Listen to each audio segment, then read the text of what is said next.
জান্নাতি কুল্লু উম্মতি ইয়াদখুলুনাল জান্নাহ, সব উম্মত জান্নাতে যাবে, কিন্তু যারা আমাকে মানে না তারা সহসয় জান্নাতে যাবে না। রহমতের নবী, রূহের জগতের জন্য নবী রহমত, মায়ের গর্ভের ক্ষেত্রে নবী রহমত, দুনিয়ার জগতের জন্য নবী রহমত, কবর জগতের জন্য নবী রহমত, হাসরের জগতে নবী রহমত, জান্নাত ও জাহান্নামের জগতের মাঝেও রাসূল রহমত। জান্নাতে রহমত হবে, জাহান্নামে রহমত হবে, এটা কেমন কথা? ভিন্ন ভিন্ন আলোচনা। রূহের জগতের জন্য নবী কেমন রহমত, ভিন্ন আলোচনা। দুনিয়ার জগতের জন্য নবী কেমন রহমত, ভিন্ন আলোচনা।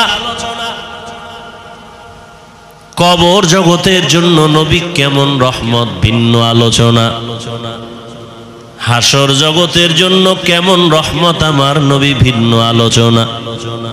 আমি শুধু দুনিয়ার জন্য নবী কেমন রহমত এ বিষয়ে দু চারটা কথা বলবো। দুনিয়ার জগতের জন্য নবী রহমত, কেমন রহমত? বলে মুমিনদের জন্য রহমত আলাদা, মুমিনদের জন্য নবী রহমত, বেঈমানের জন্য নবী রহমত। পুরুষের জন্য নবী যেমন রহমত, নারীদের জন্য নবী রহমত। মানুষের জন্য নবী যেমন রহমত, জিনদের জন্য নবী রহমত, ফেরেশতাদের জন্য নবী রহমত। নবী যেমন মানুষের জন্য রহমত, ভিন্ন ভিন্ন প্রাণীদের জন্য নবী রহমত। মরা গাছের জন্য নবী রহমত, সমুদ্রের প্রাণীর জন্য নবী রহমত, জঙ্গলের প্রাণীদের জন্য নবী রহমত। কেমনে কেমনে কেমনে কেমনে প্রত্যেকটার পেছনে একটা ঘটনা আছে, এগুলোর কাহিনী আছে, আলোচনা আছে। রহমতের নবী এমন এক সময় আল্লাহ দুনিয়ার জমিনে পাঠাইলেন, যেই সময় পুরা দুনিয়াটা একটা এলোমেলো অবস্থা, মানুষের মধ্যে কোনো শান্তি নাই, আদব নাই, শিষ্টাচার নাই, মানবতা নাই। এর মধ্যে সব থেকে বেশি খারাপ হলো মক্কার মানুষ। মক্কার মানুষ এতটাই খারাপ, যেই খারাপ মানুষ আর দুনিয়ার কোথাও ছিল না।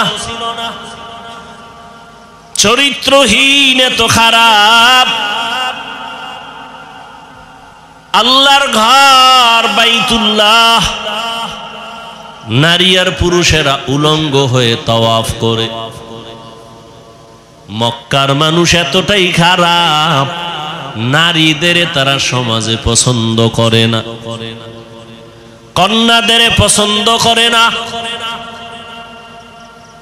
বাবা হইয়া তার আপন মেয়েকে জ্যান্ত পাথর চাপা দিয়া মেরে ফেলে, এতটাই খারাপ। টেকনাফের জমিনে মদের আড্ডা চলে, কোথাও ইয়াবার আড্ডা চলে। আমাদের মুফতি সাহেব হুজুর আলেমদের নিয়ে বসলেন, কেমনে যাত্রা গান চলবে, ফিরানো যায়, কেমনে নারীদের নিয়ে গান বাজনা উলঙ্গ নাটক চলবে, বন্ধ করা যায়। আমরা হুজুরেরা সব একত্রিত হয়ে সম্ভব না। আধা মুসলমানের একটু ডাক দাও, পুরা তো না, আধা মুসলমান। কোন এলাকার? কয় ওই এলাকার যারা আধা মুসলমান, নামাজ পড়ে আবার মিশা কথাও কয়, নামাজ পড়ে আবার সুদও খায়, এমন নামাজি আছে না নাই? এদের ডাক দাও।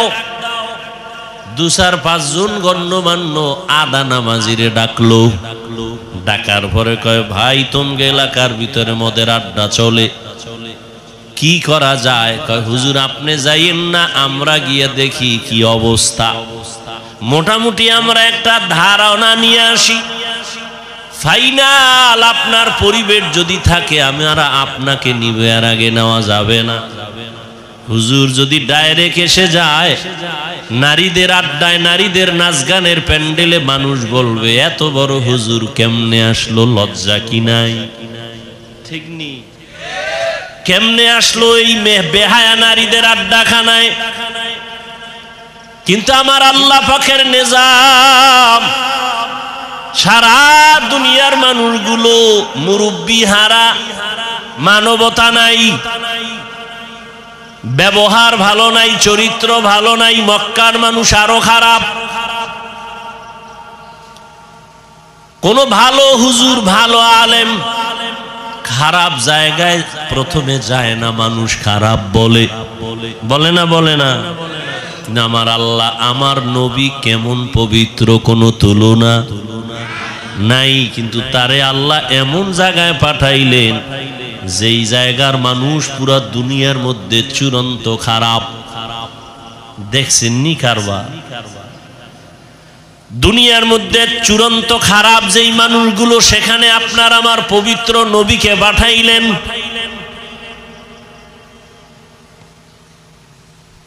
এমন এক সময় রহমতের নবীকে আল্লাহ পাঠাইছেন। সারা দুনিয়ার মানুষ এত খারাপ হলো কেন? এখান থেকেও একটা পয়েন্ট আমরা বুঝে নিতে পারি। সারা দুনিয়ার মানুষ সব খারাপ কেমনে? আর বাইতুল্লাহ যেই ঘর, দামি ঘর, দেখলেই কলিজা ঠান্ডা, দেখলেই সওয়াব, এই জায়গার মানুষ অন্য মানুষের তুলনায় একটু কম খারাপ থাকবে, এরা আরো বেশি খারাপ। কারণ কি? এর একমাত্র কারণ হলো এদের কাছে কোনো মুরব্বি নাই। উম্মতের মুরব্বি নবী ঈসা নবী নাই। আমগো নবী আসবেন, মাঝখানে অনেক সময় চলে গেল, মুরব্বি নাই। আবার যারা মুরব্বির চেয়ারে ছিলেন, ক্রমান্বয়ে তারা দুনিয়ার লোভে পড়ে হক আর বাতিলটাকে খলত মলত করে ফেললো, ওলট পলট করে ফেললো। দুনিয়ার লোভ তাদেরকে হকের রাস্তা থেকে পিছনে নিয়ে গেল। এই জন্য যারা মুরব্বি মানবে না, তাদের মরার আগেই পদস্খলন হবে। আল্লাহ মানুষ বানাইছেন, মানুষ বানায় মানুষ যেন তার সম্মান ঠিক রাখিয়া চলতে পারে, সেজন্য দুইটা ব্যবস্থাও দিয়েছেন। প্রথম ব্যবস্থার নাম মুরব্বি মেনে চলো, দ্বিতীয় ব্যবস্থার নাম আল্লাহর দেওয়া কিতাব অনুসরণ করো। বর্তমান দুনিয়াতে মানামানির ক্ষেত্রে তিনটা দল আছে সারা দুনিয়ায়। এক দল বলে আমরা মুরব্বি মানি না, আমরা কিতাব মানি, কোনো ব্যক্তি মানি না। চায়ের দোকানে বইয়া চা পান করে আর আড্ডা দেয়, আমরা হাদিস কোরআন মানি, কোনো হুজুর টুজুর মানি না, ওলিয়া উলিয়া মানি না, মাযহাব মানি না, আমরা কোনো ব্যক্তি মানি না। যারা শুধু কিতাব মানি বলে, ব্যক্তি মানে না, আল্লাহর কসম তারা ভণ্ড। আর এক দল আছে আমরা মুরব্বি মানি, কোনো কিতাব মানি না। কিতাব মানবো কি? আব্বাও পড়তে পারে না, আমরাও পড়তে পারি না, কোরআনের আরবি কি পড়তে জানি না, হাদিসের আরবি বুঝি না, পড়তেও পারি না। আমগো পীর সাহেব যা কয় তাই মানবো। কয় পীর যদি জাহান্নামের দিকে নেয় কি করবি? কয় যাবো। তাহলে যারা কিতাব মানে, শুধু ব্যক্তি মানে না, ভণ্ড। আবার যারা ব্যক্তির গোলামি করে, কোনো কিতাব মানে না, কোরআন সুন্নাহর আলোকে চলে না, তারাও ভণ্ড। আর যারা বলে আমরা ব্যক্তিও মানি, কোরআন হাদিসও মানি, তারা হক।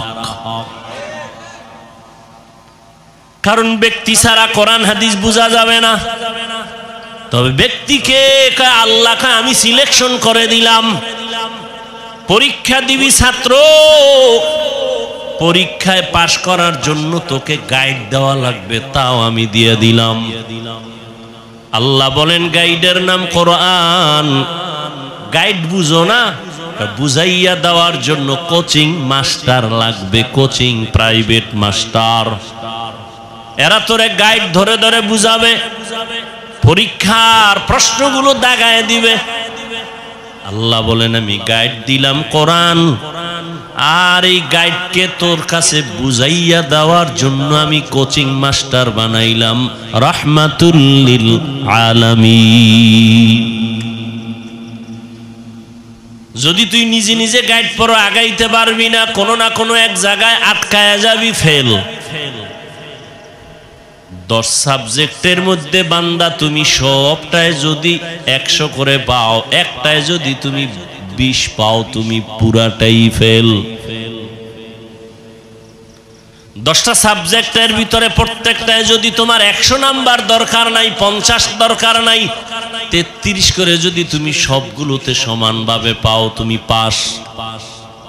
কিন্তু 9টা সাবজেক্টে তুমি 100 নাম্বার পাইছো, একটায় পাইছো মাত্র 28 বা 25, তুমি পুরা সাবজেক্ট ওয়ারি ফেল। ঠিক না? জিহাদের ময়দানে নাম্বার উঠাইছো 100, তাসকিয়ার লাইনে তোমার নাম্বার 20, তুমি ফেল।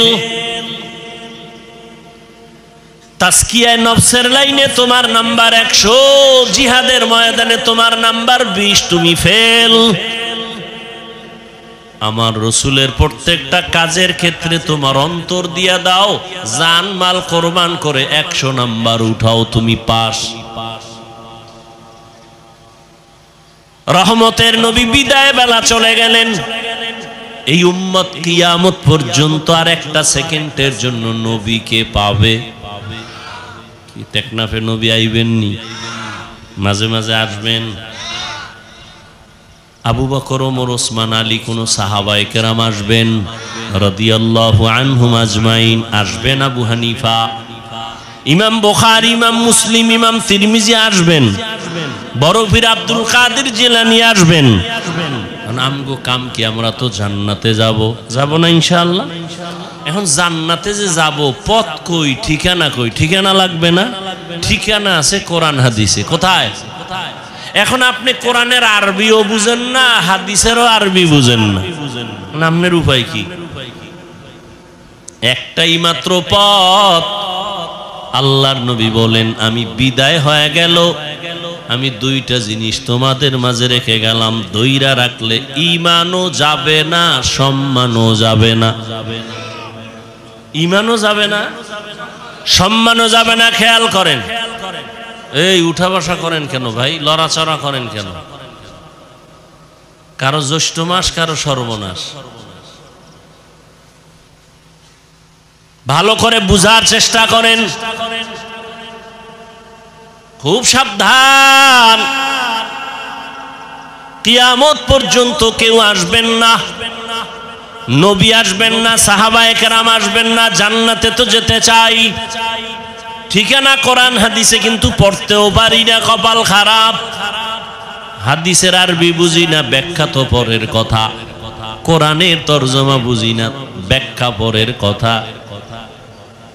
ওয়ালা দল্লিন আছে না? প্রত্যেক নামাজেই কিন্তু এই আয়াত পড়ি, গায়রিল মাগদুবি আলাইহিম ওয়ালাদ-দাল্লিন। দল্লিন মানে দল্লিন, দল্লান মানে পথভ্রষ্ট, গোমরাহ।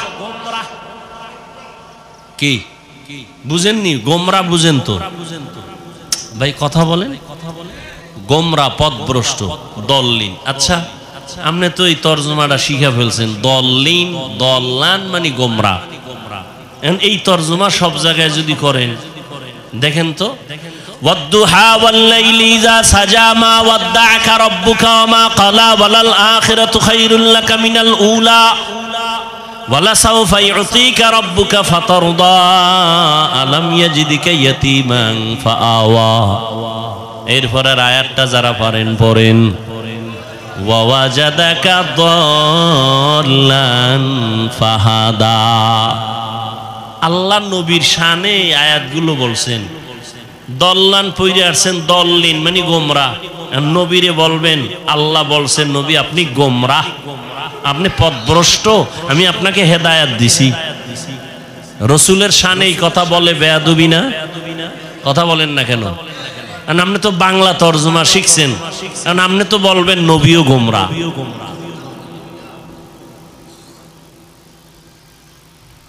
ভাইরা আমার, আলমিরা আলমিরা সিন্দুক আছে না, তালা মেরে রাখছে, যার কাছে চাবি আছে। গতকালও চট্টগ্রামে বলেছিলাম, এই সিন্দুকের চাবি যার হাতে সেই জানে একমাত্র সিন্দুকের ভিতরে কি আছে। তোমার কাছে চাবি নেই, কিন্তু সিন্দুকের সৌন্দর্য দেখা তুমি বলতে পারবা না এর ভিতরে স্বর্ণ, এর ভিতরে রাসেল বাইপারও থাকতে পারে। যার কাছে চাবি আছে সে জানে সিন্দুকের ভিতরে ভালো না খারাপ। আল্লাহর কসম করে বলি, ভালো করে বুঝো হে মুমিন, আল্লাহর কোরআন এটা একটা মহা পৃথিবীর একটা শ্রেষ্ঠ সিন্দুক। এর চাবি আছে একমাত্র নবী ওলামায়ে কেরামের হাতে দিয়ে গেছেন, আর কারো হাতে দেন নাই। ওলামায়ে কেরামিরে জানবেন কোরআনের মধ্যে কি আছে কি নাই, হাদিসে কি আছে কি নাই। তুমি বাংলা তরজমা পড়ে উপরের কিছু দেখবা, ভেতরের খবর নেওয়ার কম ক্ষমতা না। এলমেরা এজাজো করদন বেহিসাব, খলকেরা দাদন জওয়াবে বাসওয়াব, হক নাদারদ দোস্তে খলকা জারেরা, নিস্তে ই খসলত একে দিনদারেরা। ইঞ্জিনিয়ারের কাম হইল বিল্ডিং এর ডিজাইন করব নাকি? হেও বালু সিমেন্ট মিলায়া ইট গাঁথবে, গাঁথতে গেলে আঁকা বাঁকা হয়ে যাবে। এখানে ইঞ্জিনিয়ারিং চলবে না। ডাক্তারের কাজ হলো রোগীর চিকিৎসা করবে, ডাক্তারের কাজ না তোমাকে হুইল চেয়ারে করে এরপরে বেডের মধ্যে নিয়ে যাবে। আল্লাহ প্রত্যেকের একটা দায়িত্ব দিছেন, ওলামায়ে কেরামের দায়িত্ব উম্মতের হেদায়েতের পথে ডাকবেন। ওয়াজআলনা মিনহুম আইম্মাতান ইয়াহদুনা বিআমরিনা। ওলামায়ে কেরামের কাজ হলো বড় কাজ, মূল কাজ, মানুষের হেদায়েতের পথে ডাকবেন। ইয়াহদুনা বিআমরিনা, ইয়াদউনা বিআমরিনা বলেন না, ইয়াহদুনা বিআমরিনা।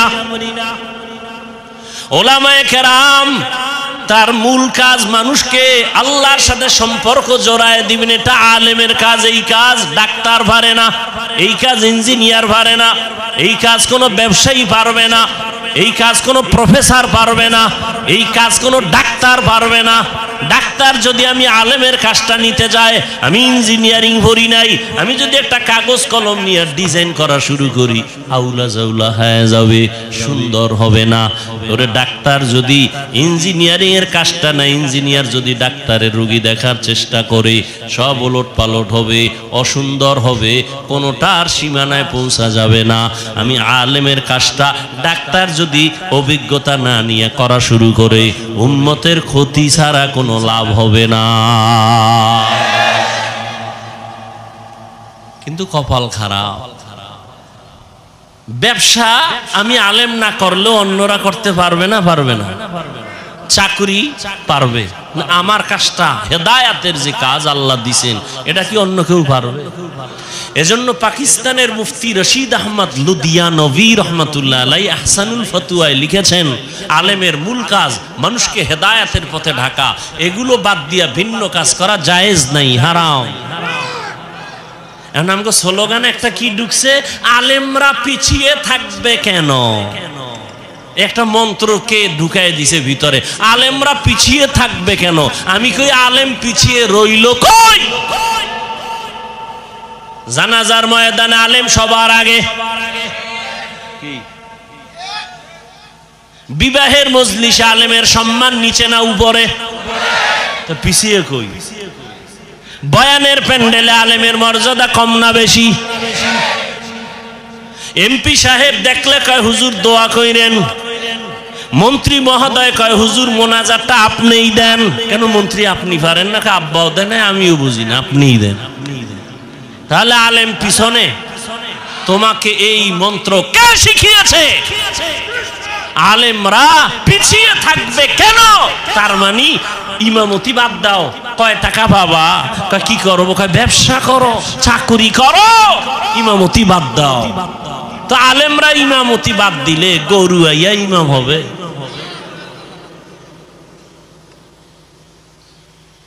মিডিয়ার যুক্ত কথা বলতো কঠিন, কোন দিক দিয়ে কোন দিকে নিয়ে যায় আল্লাহ ভালো জানে।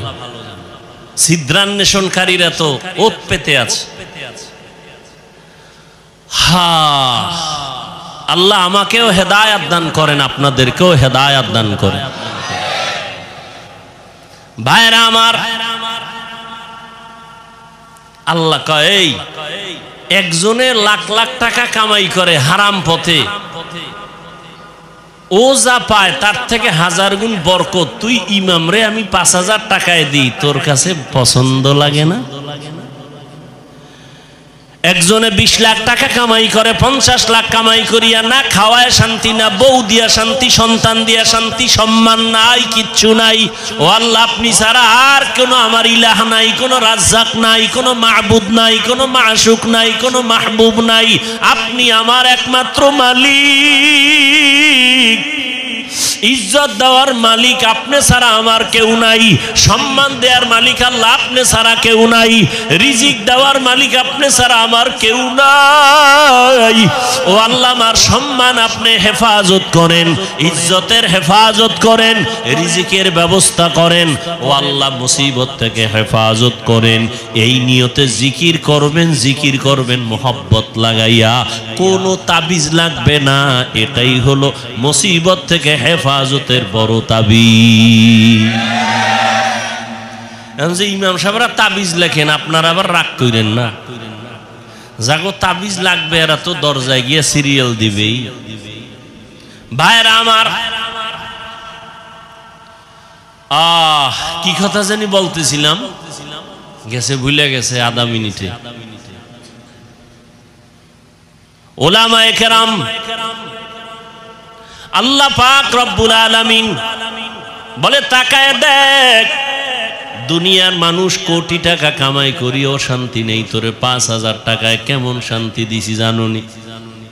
মাসে মাসে 5 লাখ টাকা কামাই করে, ঘরের মধ্যে খাওয়ার মতো পেটওয়ালার সংখ্যা আছে মাত্র কম। কারণ ওরা পেটওয়ালা খানার সংখ্যা কমাইছে, ট্যাবলেট খাইয়া সন্তান বাড়ায় না। আর তুই চাকরি করো, মসজিদে খেদমত করো, বেতন 10,000, মাদ্রাসায় পড়ো 10,000, 5-7 মাস বাকি, তোর ঘরে খানেওয়ালার সংখ্যাও বেশি না? কারণ আমরা তো ট্যাবলেট খাই না। আমরা তো রসুলের ওই হাদিসটা যেদিন শুনলাম, ওই বাড়ির মাইয়া বিয়া করবি যেই বংশে সন্তান বেশি হয়। কারণ কিয়ামতের ময়দানে আমি মুহাম্মদ অন্য নবীর উম্মতের তুলনায় আমি বেশি উম্মত নিয়ে গর্বের সাথে জান্নাতে যাব।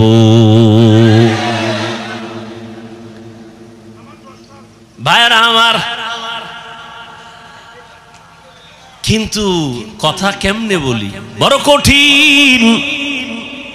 যারা স্লোগান দেয় ট্যাবলেট খাইয়া, ছেলে হোক মেয়ে হোক দুটার বেশি না, একটা হলে ভালো হয়, না হইলে আরো ভালো। এই ট্যাবলেট ওয়ালারা বলো 20 বছর আগের তুলনায় বর্তমানে মানুষের সংখ্যা বাংলাদেশে কম না বেশি? তো ট্যাবলেট কই? তোমরা যে সন্তান বন্ধ করলা জন্ম নিয়ন্ত্রণ করিয়ে, কই কমাইতে তো পারলা না। কারণ কি? বান্দা চাইলে কিছুই হয় না, আমার আল্লাহ চাইলে সব হয়। আল্লাহ যা চাইবেন তাই হবে, বান্দা যা চাবে তা হবে না। তবে হ্যাঁ, বান্দা চাইলেও হবে যদি বান্দার চাওয়াটা আল্লাহর চাওয়ার সাথে মিলে যায়।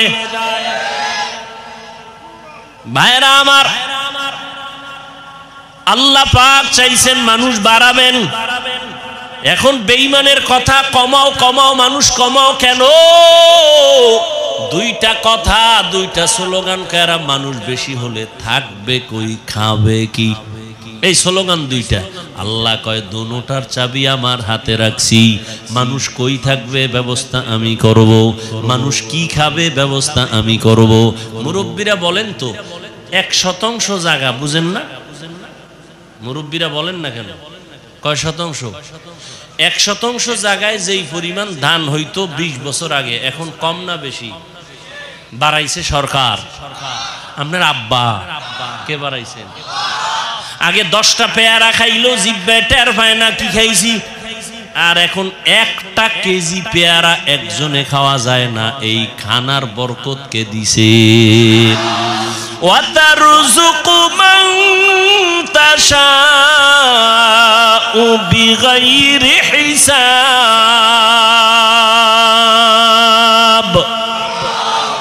करता वकुल मीकुनी हर सुबह शाम मीरसानद रिस्क तू अज़ला मकाम जुज़बा हक़ ची ज़े मखाज़ इंसुजा फज़ले उआ मस्ते दर जुमला जहा। রিজিক আগের তুলনায় বরকত বাড়ছে না? এখন কিন্তু খাওয়ার মানুষ নাই, খানা আছে অনেক, খাওয়ার মতো মানুষ নাই। 10 জনের খানা একজনে খাইতে পারতো, এই মানুষও ছিল না। এখন নাই, এখন নাই, কিন্তু কিলাকিলিটা আছে। খাইতে চায় বেশি, পারবে আধা কেজি, কিন্তু 1 কেজি নিয়ে টানাটানি। ডাক্তার বলছে মিষ্টি খাওয়া হারাম, হয়ে গেছে সবে বরাতে মিষ্টি আনতে মসজিদে তবারক। 1 পটলা নিয়ে 1 হাতে পকেটে নিয়ে আর 1 হাত বাড়াইছে আর 1 পটলা নেওয়ার জন্য। আছে না নেই? একজনের পিছন দিয়ে তাকায় দেখে আমি একটাই পাই না, ও একটা পাই আর একটা লই টানে কেন? ও পিছনের ডালই টান দিছে। টান যখন দিছে 2 জনের ভিতরে লাগছে ঝগড়া, কিলেকিলি। শেষ পর্যন্ত একজনও আর খাইতে পারল না, খালি হাতে বাড়ি। খাইতে পারে না, কিন্তু খাওয়ার আগ্রহ নিয়ে জুলুম পর্যন্ত মানুষ করে, গরিবের উপরে জুলুম করে। আল্লাহ বলেন দেখ রিজিকের চাবি আমার হাতে রাখলাম। এই চাবিটা দুনিয়ার কারো কাছে দেয় নাই আল্লাহ। যদি সরকারের হাতে দিতেন, দুনিয়ার কোন কোটিপতির হাতে দিতেন, আমগো হুজুরগো কত আগে না খাওয়া মেরে ফেলতো, ঠিক না? কিন্তু আল্লাহ দেখছেন নি, মহামারী করোনা চোখে আঙ্গুল দিয়ে আল্লাহ দেখায় দিলেন। সারা দুনিয়াটা স্তব্ধ হয়ে গেল। চাকরি বন্ধ, ব্যবসা বন্ধ, স্কুল বন্ধ, কলেজ বন্ধ, ট্রেন বন্ধ, প্লেন বন্ধ, দোকান বন্ধ, সব বন্ধ হয়ে গেল। তাকায় দেখছো আল্লাহর কোরআনের একটা মাদ্রাসাও বন্ধ হয় নাই। কয়জন হুজুর না খাইয়া মারা গেছে করোনার সময়, ভিক্ষা করছে কিছু দাও। আল্লাহ তাদের অল্প টাকা দেয়, কিন্তু এর মধ্যে বরকত অনেক বেশি। বরকত বুঝেননি? একজনে 3 প্লেট খাইয়া কয় আরো কিছু দে থাকলে, আর একজনে 1 প্লেট দিয়া 4 জনে খাইয়াও কিছু থেকে যায়, পেটে খাওয়ার জায়গা নাই, ক্ষুধা নাই। এ হলো বরকতি খানা। আল্লাহ রিজিকে বরকত দেয়। কেউ খাওয়ার পরে কয় বাথরুমের দরজা তাড়াতাড়ি খোল, আমার পেটের অবস্থা বড় খারাপ, নিম্ন চাপ শুরু হয়ে যাচ্ছে। আর একজনে খায় দিব্যি আরামে ঘুমায়, কোনো টেনশন নাই, কোনো রোগ নাই, ডাক্তার নাই। আল্লাহ বলেন ওরে বান্দা তাকায় দেখ, ইহুদি খ্রিস্টান সমস্ত দুনিয়ার বিধর্মীরা চায় ইসলামের আলো বন্ধ হয়ে যাক। আমার আল্লাহ বলেন আমি আলোটা কেমনে জ্বালাইছি দেখছুনি? করোনায় সব বন্ধ, কোরআনের আলো বন্ধ নাই, কোন হুজুর না খায় মরে নাই। কেমন কুলাঙ্গার সন্তান, বাবায় করোনায় আক্রান্ত, ছেলেরা ট্রিপল মাস্ক লাগায় বাবার কাছেও যায় না করোনা। এলাকার গরিবের টাকা দিয়ে কয় লাশটা বাইরে ফেলে রাস্তায়, টাকা পায় গরিবেরা বাবার লাশটা রাস্তায় ফেলে আসলো। সন্তানরা দরজা জানালা আটকায় দিল, জানালা খুলি একবারও তাকায় নাই বাবার লাশটা কি কুত্তায় খাইলো নাকি জানাজা হলো, আর দেখেই নেই। কি হইল? ওই করোনার সময় শত শত লাশ। ইতিহাস ভুলে যাইও না রে যুবক, ওই করোনার সময় শত শত লাশ। আমার দেশের কিছু পুলিশ ভাইরা আর অধিকাংশ টুপিওয়ালা ওলামায়ে কেরামরা এই করোনার লাশগুলো নিজের কাঁধে নিলেন, গোসল করাইলেন, কাফন পরাইলেন, দাফন পরাইলেন। একজন হুজুরেও করোনায় মরে না। আল্লাহ চোখে দেখায় দিলেন আঙ্গুল দিয়ে, এরপরও যারা দেখবে না কি আর করা। যে দেখবে না সে আমি হাফিজুর রহমানেরটা দেখবে তো পরের কথা, মক্কা মদিনার ইমামেরটা দেখবে দূরের কথা। স্বয়ং রাসূল যদি বয়ান করে এরপরও কপালে কালেমা আসবে না। এরকম দুই একটা বেঈমানের নাম আপনারা জানেন না যে রাসূলের বয়ান শুনিয়াও কালেমা পড়ে না? এরকম বেঈমানের নাম জানেননি? কে কে? আবু জাহাল নামের বেঈমান হাতের মুষ্টির মধ্যে পাথর নিয়ে কয়, ভাতিজা বলতে পারো হাতের মুষ্টির মধ্যে কি আছে? বলতে পারলে কি হইব? আমি এখন তোমারে নবী মানবো, কালেমা পড়ো। নবী বলেন, আমি হাতের মুষ্টিতে কি আছে জানি না। কেন জানো না? আমি গায়েবের মালিক না, তবে হাতের মুষ্টিতে যা আছো, নবী ইশারা করলেন, ও মুষ্টির ভিতরে যা আছো একটু আওয়াজ দাও। সাথে সাথে আবু জাহালের হাতের পাথরগুলো কালেমা পড়া শুরু করলো। আবু জাহিল্লা পাথরগুলো মাটির মধ্যে ফালায় কয়, মুহাম্মদ বড় জাদুকর। নবীজির বয়ান শুনিয়াও কপাল পরা কালেমা পড়ে না। আর আমার মাওলা যদি কপাল খুলে দেন, নবীকে জবাই করতে আসিয়াও কালেমার মালা গলায় লাগা। কে কে? من يهد الله فهو المهتد ومن يضلل فلن تجد له وليا مرشدا। রহমতের নবীর আলোচনা করতেছিলাম। রহমতের নবী উম্মতের মাঝে দুইটা জিনিস রেখে গেলেন, কোরআন আর সুন্নাহ। কোরআন হাদিস একটু আগেই কিন্তু বলছি জান্নাতের ঠিকানা আছে কোরআন হাদিসের ভিতরে, কিন্তু নবী কোরআন আর হাদিস রেখে গেলাম বলেন নাই, বলছেন আমি কোরআন আর সুন্নত রেখে গেলাম। এই দুইটা জিনিস আঁকড়াইয়া ধরো, ঈমানও যাবে না, সম্মানও যাবে না। এই পৃথিবীর বর্তমান পরিস্থিতি বড় খারাপ। মুমিনের জন্য ফিলিস্তিনের মুসলমানের করুণ হালাত, ওদিকে আসামের মুসলমান, চেচনিয়া বসনিয়ার মুসলমান, সারা দুনিয়ার বার্মার মুসলমান সহ কি এক করুণ অবস্থার মধ্যে। আল্লাহর শুকর, যার কাছে আল্লাহর কোরআন আর সুন্নত যতটুকু আছে তার সম্মান ততটুকুই আছে, এখনো আছে। নাই? পারে না কোরআনওয়ালাদের মেরে ফেলবে, কিন্তু না, আল্লাহ যদি বাঁচায় রাখেন, হেফাজত করেন, কেউ তার ক্ষতি করতে পারে নাই, পারবেও না। পিছনে পিছনে ধৈরা ফালামু, অমুক হুজুরের সাইজ করে দেবো। আল্লাহর কুদরত যদি ইখলাস নিয়ে চলে, পৃথিবীর নিকৃষ্ট সন্ত্রাসীও যদি আইসা দাঁড়ায়, আলেমের পিছনে যাই বলুক, সামনে আইসা শুধু চেহারাটার দিকে নজর দিলে মোমের মতো বেঈমান দুর্বল হয়। কুদরত কার? এরে আল্লাহর বান্দারা, রহমতের নবী বলেন, ইলমের চাবি আমি উলামায়ে কেরামের হাতে দিয়া গেলাম। উলামায়ে কেরামদের থেকে তোমরা জান্নাতের ঠিকানা নাও, তাদের থেকে নিয়ে তোমরা জান্নাতের পথে চলো, সুন্নাত অনুযায়ী চলো। রহমতের নবী এমন একটা টাইমে মদিনা মক্কা নগরীতে আসলেন, যেই মানুষগুলো চরিত্রহীন, খারাপ, নারীদের পছন্দ করে না, বিধবারে পছন্দ করে না, কন্যাদের পছন্দ করে না। বাবা কন্যা হলেই মনটা বেজার, লজ্জায় মাথা উঁচু করে না। কেন? কন্যা হইছে, মানুষ খারাপ বলবে। বর্তমান ১৫০০ বছর পরেও কিছু কুলাঙ্গারের বাচ্চা এই জমিনে আছে, কন্যা হলে বউয়ের সাথে ঝগড়া করে, ছেলে হলো না কেন, মেয়ে হলো কেন? আছে না নাই? ছেলে মেয়ে কি স্ত্রী দেয়? যদি তাই মনে করো তো দোষ তো স্বামীর। স্ত্রী তো তোমার জিনিসটাকে বহন করে, কষ্ট করে, না খানা না ঘুম, কষ্ট করে তোমার জিনিসটাকে আমানতের সাথে রক্ষা করে, তাকে পুরস্কার দেওয়া উচিত। কথা ঠিক না? জীবনের মূল কষ্ট মায়ের, প্রসব বেদনায়, সাত আসমান সাত জমিন তখন মায়েরই মাথায়। জীবনের মূল কষ্ট মায়ের প্রসব বেদনায়,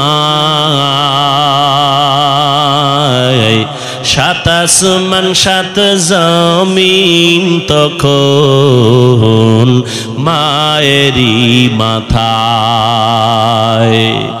আমার সুন্দর মুখ দেখে মা, আমার সুন্দর মুখ দেখে মায়ের ব্যথা যায় দেয় হাসাইয়া। ও আমার প্রাণের মা, মা গো মা, কোথায় গেলে মোরে ছাড়িয়া? জনম দুঃখী ইয়াতীম আমি, চায় না কেহ ফিরিয়া। আমি যখন ছিলাম আমার মায়েরই উদরে, চলাফেরা করলেন যে মায় কত কষ্ট করে। আমি যখন ছিলাম আমার মায়েরই উদরে, চলাফেরা করলেন যে মায় কত কষ্ট করে। এমন মাকে কেমনে আজি,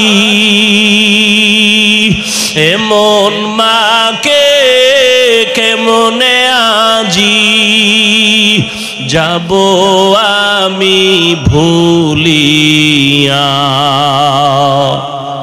ও আমার প্রাণের মা, মা গো মা, কোথায় গেলে মোরে ছাড়িয়া? জনম দুঃখী ইয়াতীম আমি, চায় না কেহ ফিরিয়া। এরে আল্লাহর বান্দা, মা একটা সন্তান নিয়ে কতই যে কষ্ট করেন, স্বামীকে বুঝাইলেও জীবন ভর বুঝবে না রে বাবা। ওই বোঝা তো তোমার মাথায় কোনো দিন আসে না রে বাবা। আম্মা জান ঘুমাইতে গেছেন, হঠাৎ বেদনা শুরু, ঘুম নাই, সারাটা রাত কান্নায় চলে গেল। খানার প্লেট নিয়ে বসছেন, খেতে পারে নাই, ব্যথা শুরু হয়ে গেছে। সারা দিন আম্মা জান কান্না করে কাটাইলেন। ও আল্লাহর বান্দা, আম্মা জানের কণ্ঠ বাহিরের কেউ শুনে না কখনো, কিন্তু প্রসব বেদনা যখন শুরু হয়ে গেল, আম্মা জানের চিৎকারের আওয়াজ, আশেপাশের মানুষ বাড়িওয়ালারা ঘুমাইতে পারে না।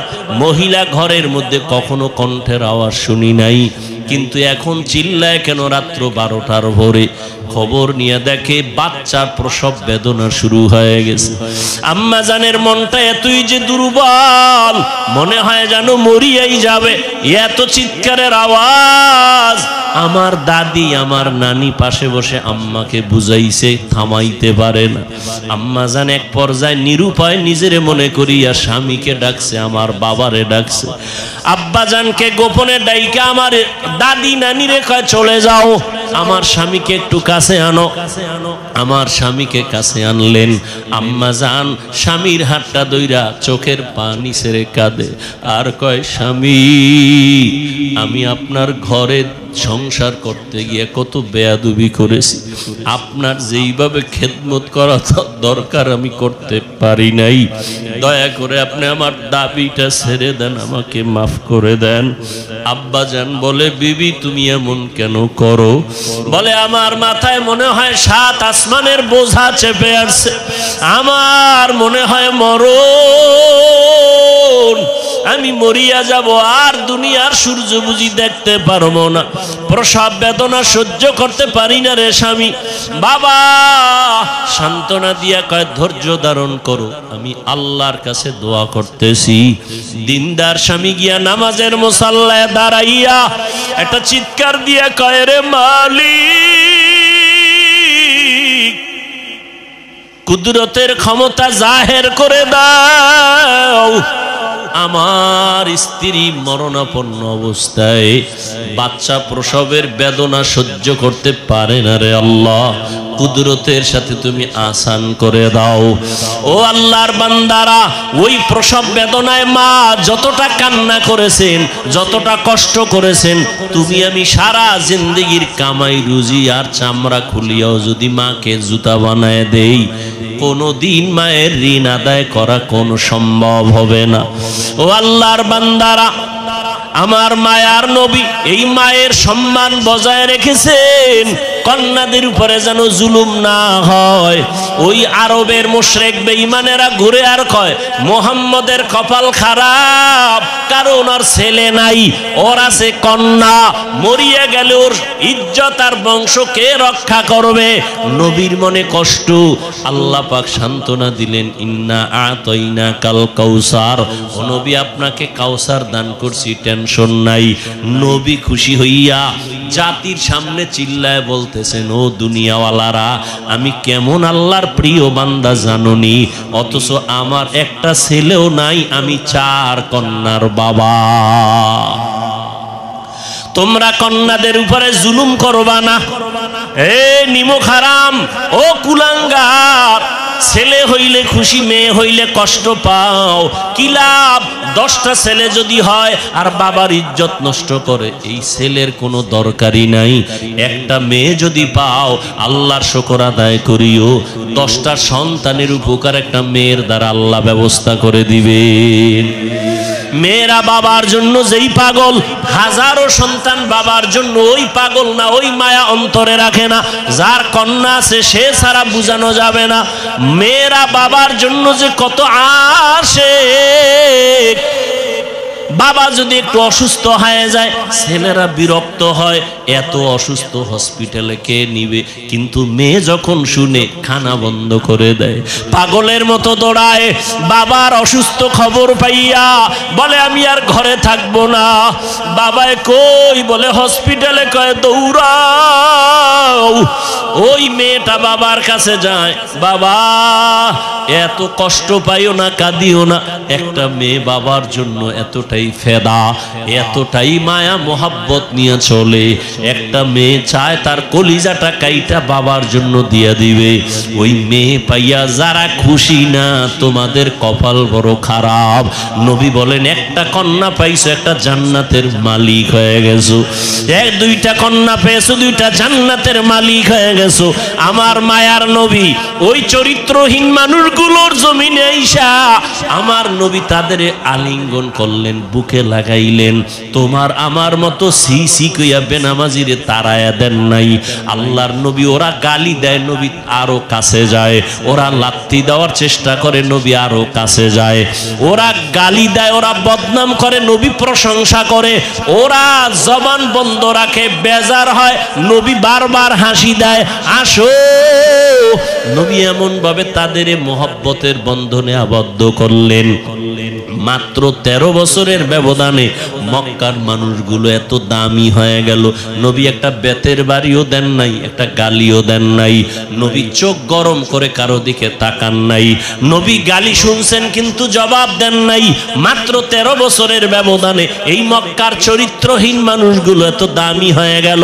আল্লাহ জিব্রাইল আমিন রে পাঠায় বলে, যাও লিস্টি দিয়া দিলাম, লিস্টির মধ্যে নাম আছে, নবীকে বলো ঘোষণা দিয়া দেয়, এই লিস্টিতে যাদের নাম আছে সবাই বিনা হিসাবে জান্নাতি।